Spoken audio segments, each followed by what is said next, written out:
భారతదేశంలో మొట్టమొదటిసారిగా తెలంగాణ ప్రభుత్వం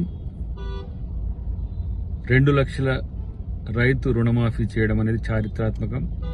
అది ముఖ్యమంత్రి రేవంత్ రెడ్డి గారితో పాటు కేబినెట్ అన్ని రకాలుగా ఆలోచించి తీసుకున్న నిర్ణయం.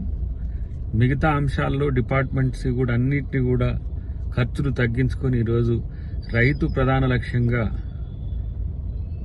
ఈరోజు రైతు రుణమాఫీ చేయడం అనేది హర్షణీయం.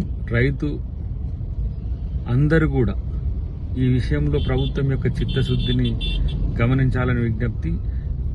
ఎలాంటి భేషజాలు లేకుండా, ఎలాంటి లిమిటేషన్స్ లేకుండా 2 లక్షల వరకు ఒకటేసారి రుణమాఫీ చేసిన ప్రభుత్వంగా ఇది చరిత్రకెక్కుతున్న ప్రభుత్వం.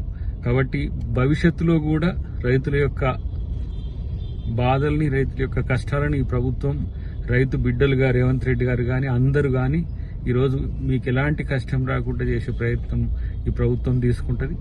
అన్నిటికంటే ముఖ్యంగా ఎక్కడ ఏ సమస్య వచ్చినా స్థానిక నాయకత్వాన్ని మీరు సంప్రదిస్తే ఆ సమస్యను పరిష్కరించడానికి కూడా ఈరోజు ముఖ్యమంత్రి గారి నేతృత్వంలో పార్టీ ప్రభుత్వ పెద్దలతో కలిసి ఒక సమావేశమైంది. కాబట్టి మీరు ఎవరు రైతు రుణమాఫీ కాకపోయినా స్థానిక నాయకత్వాన్ని సంప్రదించాలని నా విజ్ఞప్తి.